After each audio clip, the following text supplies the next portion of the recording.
Hello everybody, my name is Senior Airman Matthew Baker. I am an air traffic controller here at Holloman Air Force Base, and today I'm going to talk to you about what we do here at Holloman and as an air traffic controller in general.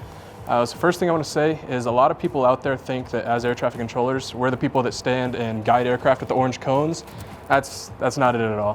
What we do is we are here to safely guide aircraft to and from wherever they're going, and when we're upstairs, it's a real environment. You know, we have to keep it as professional as we can for the most part, just because it's people's lives that we have to, keep safe.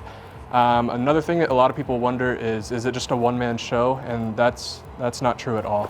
Up here we have multiple different positions. The main ones that we have are ground, and then we have flight data, we have local, and then we have our watch supervisor. And those four positions as a team, that's what we call the tower team concept. And with that, we all just work together to make sure nothing gets too out of hand and everybody kind of just stays on track with what they know they can do and how to do it safely. So here at Holloman, we have 3 intersecting runways. So it's just 3 long pieces of pavement that all touch each other at one point or another. And it can get a little busy sometimes. Here at this base, we have F-16s and MQ-9s currently. And F-16s are just a fighter type aircraft that are super fast. And then we also have MQ-9s, which are just unmanned aircraft, and they're very slow. So it can get a little hectic when we mix these fast-paced F-16s with these very slow MQ-9s. But like I talked about, or I will be talking about in the sim building, that's what we kind of learn down there and teach you guys, or teach the new people down there what not to do and what mistakes to kind of avoid and help learn. So we also have Army Air posted in the field. They have helicopters and C-12s.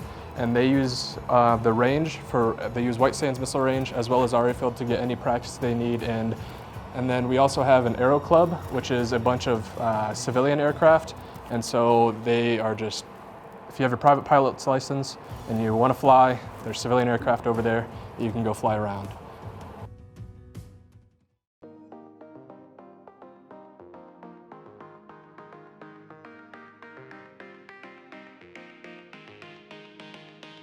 Hey guys, so today we are actually down here in the sim building for air traffic control.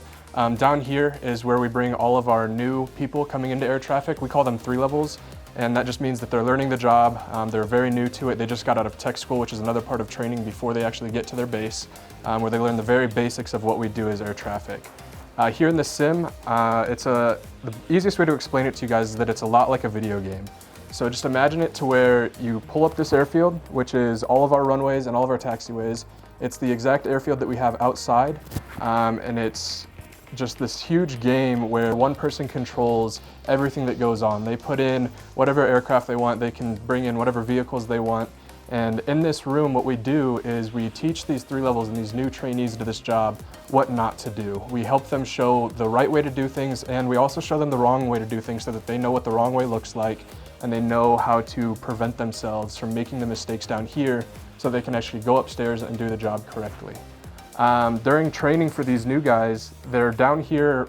We try to get them a sim every single day, but then they're also in the tower. So it's super important that we actually get them down here so that they can learn, so that when they are upstairs, they take what they learned down here that same day and they just take it upstairs and try not to make those mistakes. Obviously, we understand that as a new person, and when you're new to any job that you're doing or anything that you're doing, you're going to make mistakes along the way. But down here in this sim, that's what we try to get rid of. We try to get rid of those mistakes and just help them perfect this craft so that they can safely help all these pilots get to where they need to go, and the vehicle drivers too. Because here, when we're in air traffic control, a lot of people just think about planes and pilots, but what they don't realize is there's a lot of vehicles that need to go on these runways and help out the pilots as well.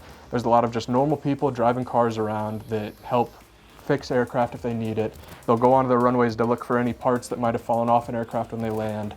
And during emergency situations, we have fire department, we have medical personnel, and we also have police officers, and then whatever maintenance crews need to get out there.